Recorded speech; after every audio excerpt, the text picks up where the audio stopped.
Hi, I'm Julie Castronovo. I'm Program Director in Psychology, and this is Sean Frost, Program Director in Biomed, and Chris Wilcox, Program Director in SHARES. And we're here today to discuss about our role of Program Directors. So Sean, can you first explain to us which programs you're in charge of and what is your daily life? Certainly. So my name's Sean Frost. I'm the Programme Director for Biomedical Science and Healthcare Science. My job is to look after your course and make sure everything works well together, be that the teaching content, the assessment content, and linking all of the modules together to make sure that we've got a cohesive unit that works as a team. I look after students across all levels of study, from foundation year right through to master's courses, and as part of my job it's to make sure that you are A, successful, and B, satisfied with the service you receive.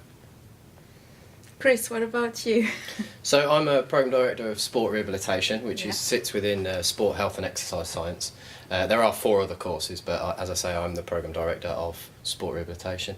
And I think it's actually really important that we are visible to students, but also approachable to them to come and see us. So as Sean said, yes, we're in charge of the programme or that sits within the subject area, but actually the students need to know that they can come and speak to us and about any problems that they've got, because we can help them, but only if we know about any issues that they're having.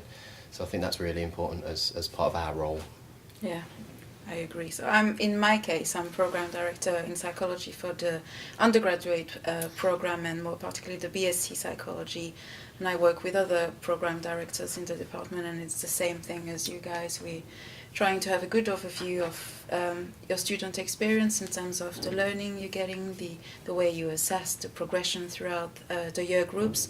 So same thing as for Chris and Sean, we want for you to know that you can come and talk to us if you've got issues that are not sorted out regarding your programs or your experience, or if you've got positive feedback. It's also a good thing, if you agree with me, that we are looking for with students, because we want to know what's working, what's not working within our programs, and to try to make the whole experience you've got as a students better if we can.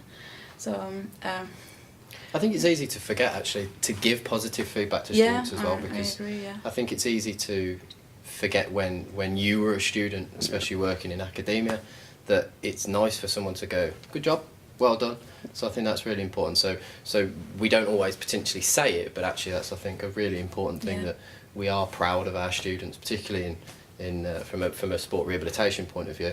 I'm really proud of a lot of our students, but that might not always come across. So with feedback and things like that, we try and give good feedback, positive and constructive, but also I think it's really important that just because you've got a good mark, you do come and speak to us as well, because we want to make the better students better, as well as making everybody do as good a job they can. I think that's really important. yeah, I agree. So how do we think it's best for students to get in touch with us? There are many ways students can get in touch with us. They can drop us an email, there's social media where the whole Faculty of Health Sciences, our School of Life Sciences, and our different subject areas are quite active. There's also, students can drop in and try to come and see us if we're there. There's an open door policy in Hull, and we want students to know that they can come and talk to us if they need to for urgent matters. And also, I'm always open for a cup of tea and some jammy dodgers. Flapjacks are good. Yeah. There's a minimum threshold, and I think jammy dodgers are probably mine. Chris has got slightly higher ambitions regarding bribes. But I've got a bad memory, so I always tell students to email me as well as speak to me, because 99% of the time I'll forget as soon as I've walked away or they've walked away. So I like a good email, it's there and I can trace it back. So as program directors, we also work very closely with our team of colleagues, and you have to be aware as students that you've got many different people that are there to support you. And the first port of call is obviously your academic support tutor, that you should know who that person is at your induction. If you are a new student with us, or if you are returning students, it should be the same member of staff you've had following you the previous years, so that they can share with you your progression and know you well as well. There's module leaders as well that are a really good port of call if you've got a specific question regarding a module. And obviously, as program directors, if you feel like it's more of a global, a general question where we could help you out. So what do you think, guys, in terms of different types of support that students I would say get? just speak to somebody. Yeah. Because actually, Keep us in although the you loop. might not know who your academic support tutor is, particularly if you're starting the year as a new student, you might not know who that person is or know who they are just yet. Just come and speak to someone. If you Yeah. recognise their face, go and speak to them. They can always Yeah. point you in the right direction Yeah. or help you with that issue that you've got there. So yes, we sit at the top of our programme, but you know, everybody that works on the sport rehab or in sport health and exercise science is equally as approachable. Yeah. We would like to think, and therefore just come and speak to anybody if you've got any issues. As I said earlier, we'd rather know about it than not know about it, and we can't help if we don't know. Yeah. I think sometimes thinking back to when I was an undergraduate, I used to feel a little bit lost in a lecture sometimes, sitting there with maybe 200 other students. It's difficult to feel part of the community sometimes, and that's what the AST is really designed to do for me.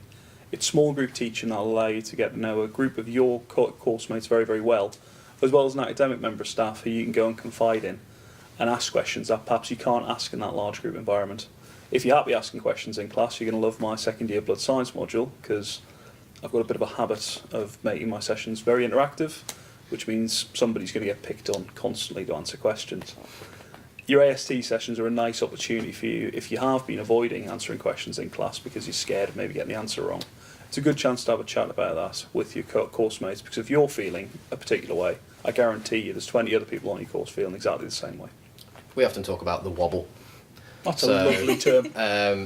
As a sport rehab student, whether it's in your first, second, third, fourth, fifth year, you will have a wobble. I remember specifically where I was sat. I remember the lecture and who was teaching me, and I walked out and thought, I can't do this. It's not for me. I'm going. I've got to tell my mum and dad. I'm done. But actually, it was just that support from the module leader and also my friends and peers that got me through that point. And then actually, you think, well, I've been there before. I had that wobble. Hopefully I can get over that and crack on. But it is important to let somebody know that you're struggling, because otherwise you're just going to go into a shell and things build up very, very quickly, particularly in the first kind of trimester, the first 12 weeks. Things build up and you're getting a hell of a lot of information. I think there's... Sorry. I think there's a... I tend to think of it a little bit like training for a marathon. Not that that's something that I do often, to be fair. The challenges you'll have as a student and the information you'll have to acquire and process, it gets progressively more challenging. But every time you deal with that level of stress and that level of complexity, the next challenge is relatively simpler.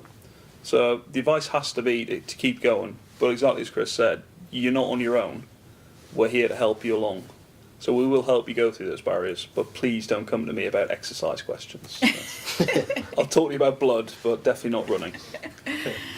So I hope that you get the message that we want you to have the best student experience possible, and for you not to be afraid to come and talk to staff, whether it's us or other academic members of staff or the admin team.